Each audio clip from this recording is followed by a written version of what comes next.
This is another question from the book HC. Verma of जिस chapter magnetic field, जहाँ पर आपसे कहा जा रहा है कि एक पार्टिकल है जिसका मास m है, चार्ज q है, उसे प्रोजेक्ट किया गया है एक रीजन में जहाँ पर मैग्नेटिक फील्ड है b। तो आपको साफ दिख रहा है कि यहाँ से इसे प्रोजेक्ट किया गया है और इस पूरे रीजन मैग्नेटिक फील्ड b है।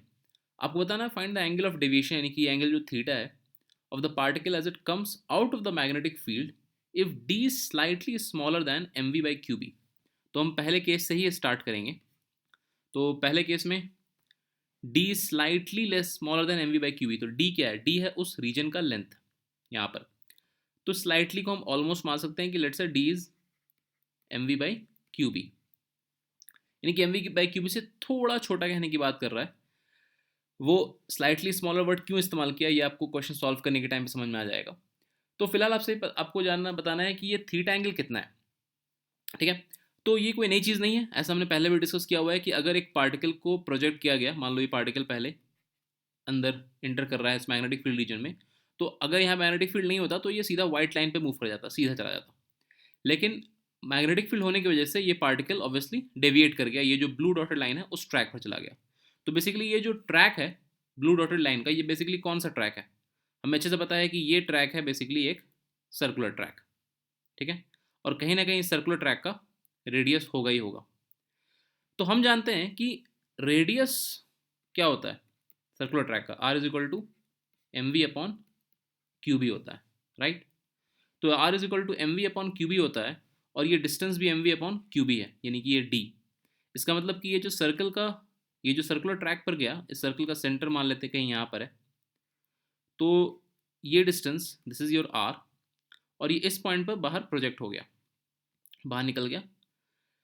तो अब अगर इस पॉइंट से इस पॉइंट का डिस्टेंस देखा जाए तो वो भी क्या होना चाहिए? वो भी होना चाहिए r ही होना चाहिए वो भी। तो अगर ये r है और साथ में कहा जा रहा है आपसे कि ये जो डिस्टेंस है d यहाँ से यहाँ तक का, that d is M we by Q B, यानी कि इस केस में, पहले केस में r is equal to your d, क्योंकि रेडियस हमें पता है और d हमें गिवन है। इसका मतलब यही distance r is equal same है, ये दोनों की value just M we by Q B है। तो r इक्वल टू डी हो गया। तो बेसिकली ये जो लेंथ है यहाँ तक ये d है, और ये लेंथ हमें पता है कि ऐसा कब होता है, ऐसा तभी होगा कि जब ये हॉरिजॉन्टल लेंथ और ये लेंथ एक दूसरे के इस पॉइंट पर परपेंडिकुलर हो सकती है। क्योंकि अगर ये लेंथ दोनों, ये जो भी पॉइंट होगा कहीं ना कहीं यहाँ पर से एंटर किया, मैं बेसिकली इसी फिगर को दोबारा ड्रॉ कर रहा हूँ, ये यहाँ पर से एंटर किया और यहाँ पर से ये निकल गया, यानी कि ये जो लेंथ यहाँ से यहाँ तक इसने ट्रैवल की, that length is D basically. यानी कि यहाँ पर ये फॉर्म क्या करेगा एंगल, फिर 90 डिग्री फॉर्म करेगा। इसका मतलब कि इस पॉइंट तक पहुँचते पहुँचते ये एक्चुअली 1/4 ऑफ सर्कल कंप्लीट कर चुका था। तो बेसिकली ये ऐसा जाएगा एक्चुअल में, ये जो हमें पता नहीं था पहले से, तो इसलिए हमने फिलहाल एक जेनरिक केस ड्रॉ किया, लेकिन एक्चुअल में ये कुछ सीधा चला जाएगा। तो मतलब कि इस केस में एंगल ऑफ डेविएशन क्या हो गया, जाना चाहिए था इसे सीधा, चला गया ये 90 डिग्री पर, यानी कि हमारा थीटा हो जाएगा पहले केस में π/2। सिंपल। तो ज़्यादा कुछ सॉल्व करना नहीं था, जस्ट ज्योमेट्री को देखना है कि सीधा जाना चाहिए लेकिन सर्कुलर ट्रैक पर गया, और सर्कुलर ट्रैक कुछ ऐसा दिया हुआ है कि जिस पॉइंट पर ये एग्जिट ले रहा है उस पॉइंट पर ये एग्जैक्टली उतना ही डिस्टेंस हॉरिजॉन्टल गया जितना रेडियस है। तो ऐसा कब पॉसिबल है? ऐसा सिर्फ इसी फिगर में पॉसिबल है, यानी कि ये थीटा आपका π/2 हो गया। अगर हम सेकंड केस को, तो सेकंड केस में जब d is equal to M we by two Q B दिया हुआ है, तो यहाँ पर कुछ हमें दिख रहा है कि ये जो डिस्टेंस है ये प्रीवियस केस का हाफ है, ठीक है। तो प्रीवियस केस में डिस्टेंस में जाते जाते वो r के बराबर हो गया था, तो इसलिए इस फिगर में मैंने r को लगभग इतना लंबा ड्रॉ किया। ये अप्रॉक्सीमेशन के साथ ड्रॉ किया गया, एग्जैक्ट फिगर नहीं है, तो अब आप उस चीज़ का ख्याल रखिएगा। तो यहाँ पर जैसे ही एंटर किया फिर ये सर्कुलर ट्रैक पर गया, सर्कुलर ट्रैक पर गया तो मैग्नेटिक फील्ड इतने ही रीजन में जो यहाँ तक डी दिया हुआ है, इसके बाद फिर ये बाहर निकल गया। तो अब हमें निकालना है कि ये जो थीटा एंगल है ये कितना है। तो अगर हम फिगर ड्रॉ करें तो ठीक इस पॉइंट से, अगर ये ओ पॉइंट है हमारा, तो ठीक इस पॉइंट से यहाँ तक, इस पॉइंट तक अगर हम ड्रॉ करेंगे तो ये डिस्टेंस भी क्या आना चाहिए, आर ही आना चाहिए, बिकॉज ये एक सर्कुलर ट्रैक है। और अगर ये थीटा एंगल सबटेंड कर रहा है तो हम जानते हैं कि ये टेंजेंशियली बाहर अगर निकलता है तो इस टाइम पर ये पूरी एंगल क्या होनी चाहिए, ये पूरी एंगल यहाँ से यहाँ तक 90 होनी चाहिए। इसका मतलब फिर ये एंगल क्या होनी चाहिए, ये एंगल भी 90 माइनस थीटा होना चाहिए, π/2 माइनस थीटा। तो इसका मतलब कि फिर ये एंगल क्या होनी चाहिए, ये होनी चाहिए 90 माइनस पाई बाई 2 माइनस, यानी कि ये एंगल हो जाना चाहिए जस्ट थीटा। ठीक है, तो अब इस केस में हम सिंपल ज्योमेट्री लगा सकते हैं। अगर ये एंगल थीटा है तो आपको एक ट्रायंगल यहाँ पे दिख रहा है, ट्रायंगल पी क्यू आर। ठीक है, तो इस ट्रायंगल पी क्यू आर में ये एंगल तो 90 डिग्री है, तो tan ऑफ थीटा क्या हो जाएगा, tan होता है परपेंडिकुलर बाई बेस। तो tan थीटा हो जाएगा आपका परपेंडिकुलर का मतलब कि एक्चुअली पी की लेने की जरूरत नहीं थी, यहाँ पर ऑलरेडी ये ओ था, तो tan थीटा आप कह सकते हैं O R upon R Q.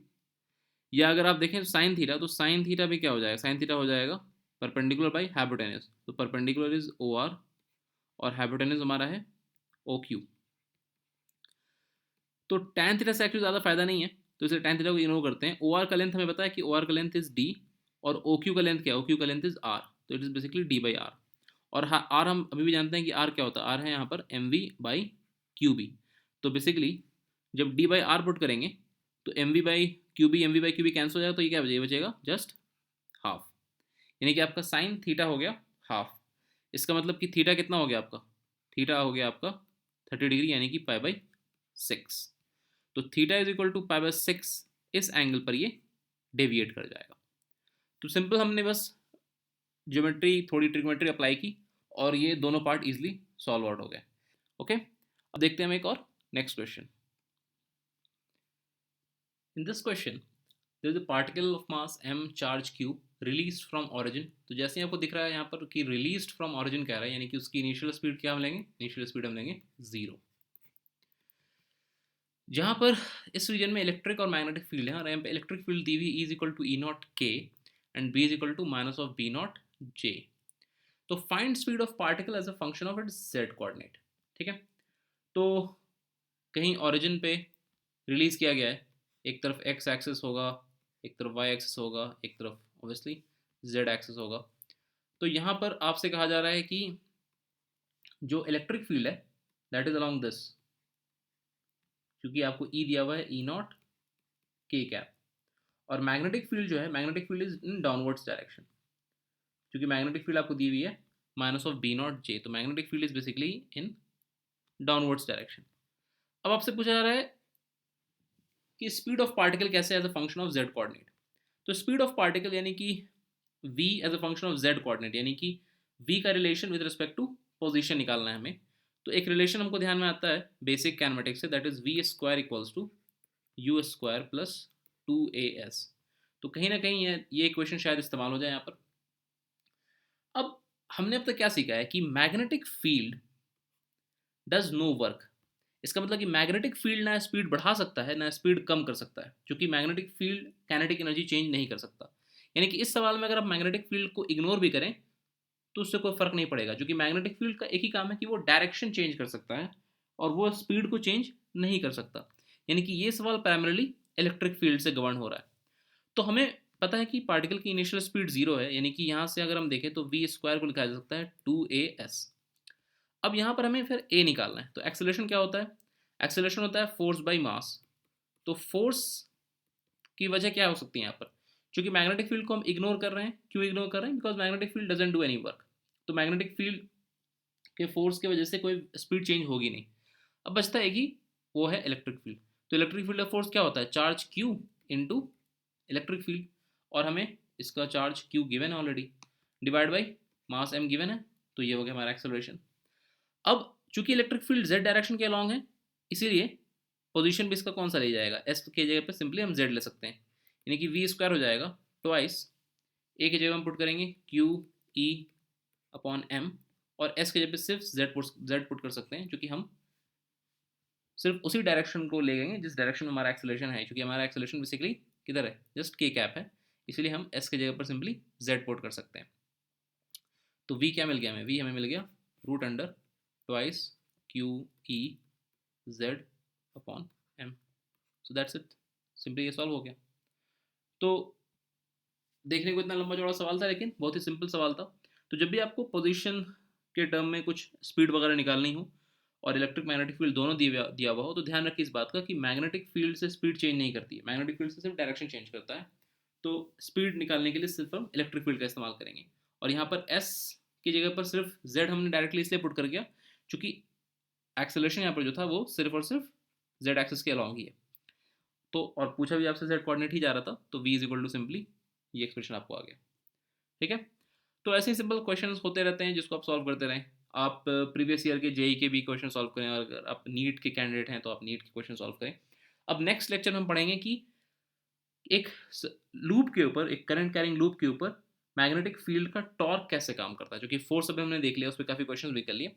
फिर हम टॉर्क देखेंगे अब नेक्स्ट लेक्चर में। Till then take care, bye bye.